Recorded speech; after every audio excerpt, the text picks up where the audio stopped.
CUET 2024 की तैयारी कर रहे सभी साथियों को नमस्कार। आज के इस वीडियो में हम अवलोकन करने वाले हैं सीयूईटी यूजी के हिंदी भाषा के पेपर के सिलेबस का। जिन भी विद्यार्थियों ने अपने परीक्षा फॉर्म में लैंग्वेज के अंतर्गत हिंदी भाषा का चयन किया है तो उनके लिए एनटीए द्वारा ये सिलेबस जारी किया गया है, जिसमें से आपको 7 टॉपिक देखने को मिल रहे होंगे। तो यदि आपको इन 7 टॉपिक से सिलेबस समझने में कोई समस्या हो रही हो तो हमने अपने माध्यम से उसको और अधिक सरलीकृत करने का यहाँ पे काम किया है और इस वीडियो के माध्यम से मैं आपको वो सिलेबस समझाने वाला हूँ। हम उसका अवलोकन करने वाले हैं, लेकिन उसके पहले हम हिंदी भाषा का जो पेपर है उसके अंतर्गत जो प्रमुख चीजें रहने वाली हैं उसकी यहाँ पे चर्चा कर लेते हैं। हिंदी भाषा का जो पेपर है वो अनुभाग I-A के अंतर्गत आपके लिए आने वाला है और इसमें कुल प्रश्नों की संख्या टोटल नंबर ऑफ क्वेश्चंस 50 यानी 50 रहने वाले हैं। इसके बाद आपको उनमें से किन्हीं 40 प्रश्नों को हल करना होगा, यानी सॉल्व करने वाले जो क्वेश्चंस हैं उनकी संख्या 40 रहने वाली है और इसके लिए आपको 45 मिनट की समय सीमा 45 मिनट का टाइम मिलने वाला है। तो चलिए आज इसी हिंदी भाषा के सिलेबस का हम अवलोकन करते हैं। इसे हमने 3 भागों में बांटा है। मैं आपको एक एक भाग के बारे में, उन भागों के अंतर्गत आने वाले टॉपिक के बारे में विस्तार से समझाऊंगा। वीडियो के अंत तक बने रहिए। शुरू करते हैं। चलिए तो अब आपके सामने रखता हूं हिंदी का वो पाठ्यक्रम जो विशेषकर हमने अपने विद्यार्थियों के लिए तैयार किया है। इसको हमने सरल से सरल रूप में आपके लिए वर्गीकृत किया है ताकि आप हिंदी के इस पाठ्यक्रम को आसानी से समझ सकें और हिंदी के पेपर को बहुत ही अच्छी तरह से हल कर पाएं। तो यहाँ पे हमने इसे 3 भागों में बांटा है, जिसका हम भाग 1 देख रहे हैं, जिसमें सबसे पहला बिंदु जो हम देख रहे हैं वो है अपठित गद्यांश। जब आप हिंदी का पेपर देने जाएंगे तो सबसे पहले प्रश्न में आपको यही देखने के लिए मिलेंगे। अपठित गद्यांश वही गद्यांश है जिन्हें आप पिछली बहुत सी कक्षाओं में देखकर आए हैं और उन्हीं गद्यांशों में से प्रश्न पूछे जाएंगे। ये इस पेपर का सबसे सरल भाग है और आपको यहाँ से किसी भी प्रश्न को गलत नहीं करना है। अब हम आते हैं अपने दूसरे वाले भाग पे। दूसरा टॉपिक जो मैंने यहाँ पे लिखा है वो है भागों को पुनर्व्यवस्थित करना। आपको वाक्य को बिगाड़ के दे दिया जाएगा, उसके क्रम को आगे पीछे करके दे दिया जाएगा। आपको उस पूरे वाक्य को सही रूप में व्यवस्थित करना होगा और वहां पे 4 वाक्य लिखे रहेंगे। ये हमारा दूसरा टॉपिक है। तीसरा टॉपिक, आपको बहुत सारे शब्द लिखे दिए जाएंगे, उनमें मात्राएं गलत होंगी, उनमें उनकी ग्रामर गलत होगी। आपको क्या चुनना रहेगा कि इनमें से कौन सा शब्द सही है। तो ये आपका तीसरा टॉपिक रहेगा।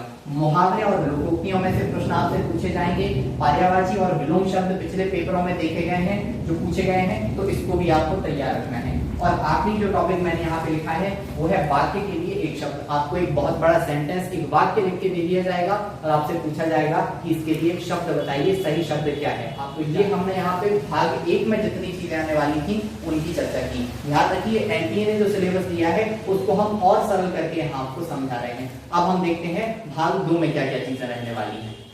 तो साथियों, भाग 2 के अंतर्गत हम क्या क्या देखने वाले हैं। भाग 2 को हमने नाम दिया है व्याकरण और इसमें सारे उन टॉपिक को लिखा है जो पिछले प्रश्न पत्रों में आपको व्याकरण के अंतर्गत पूछे गए हैं। जिसमें से पहला टॉपिक मैंने यहाँ पे लिखा है वर्ण विचार, दूसरा टॉपिक है शब्द विचार। ये दोनों ऐसे टॉपिक हैं जिनमें से बहुत सारे प्रश्न पूछे गए हैं। तो व्याकरण में आपको वर्ण विचार और शब्द विचार को पढ़ना है। उसके बाद श्रुति संज्ञानार्थक शब्द, उसके बाद आपको समास देखने को मिलेंगे, उसके बाद संधि, रस और छंद। ये वही टॉपिक हैं जो लगातार आप अब तक पढ़ते आए हैं। बस एक बार आवश्यकता है इनके रिवीजन की, इन पे ध्यान देने की। जो चीजें छूट गई हैं एक बार फिर से उन्हें रिवाइज कर लीजिए, एक बार फिर से उनका पुनर्अभ्यास कर लीजिए, उन्हें ध्यान में ले आइए ताकि आपको यहाँ पे कोई गलती न रहे।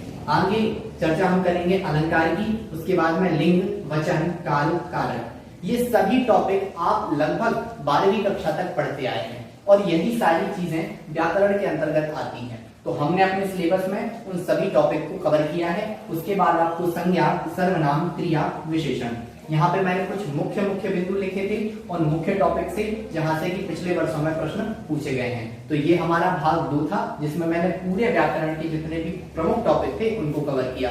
अब देखते हैं भाग 3 में क्या चीजें रहने वाली है। हिंदी भाषा के पेपर के अंतर्गत अब तक हमने 2 भागों की चर्चा की। तीसरे भाग में हम क्या क्या चीजें देखने वाले हैं उसकी चर्चा यहाँ पे मैं आपसे करने वाला हूँ। भाग 3 में हमें सबसे पहले देखना है हिंदी साहित्य का परिचय। वही हिंदी साहित्य का परिचय जो आप 10वीं कक्षा में 12वीं कक्षा में पढ़ के आए हैं, यहाँ आपको वो फिर से देखना है, उसको फिर से पढ़ना है। दूसरा काल विभाजन और नामकरण। हिंदी साहित्य को जिनने भी जितने कालों में उसका विभाजन किया है, उसका नामकरण किया है, उसे आपको हिंदी साहित्य के इतिहास के बाद देखना है। उसके बाद में प्रमुख रचनाएं और प्रमुख रचनाकार, हिंदी में जितनी भी प्रमुख रचनाएं रही हैं, जितनी प्रसिद्ध रचनाएं रही हैं और उनके रचनाकार रहे हैं, ये सारी चीजें हमने अपने भाग 3 के अंतर्गत रखी हैं। तो मैंने आपको भाग 1 से लेकर भाग 3 तक सीयूईटी के हिंदी भाषा के पेपर का जो पाठ्यक्रम था उसे बहुत ही सरलीकृत रूप में समझाया है।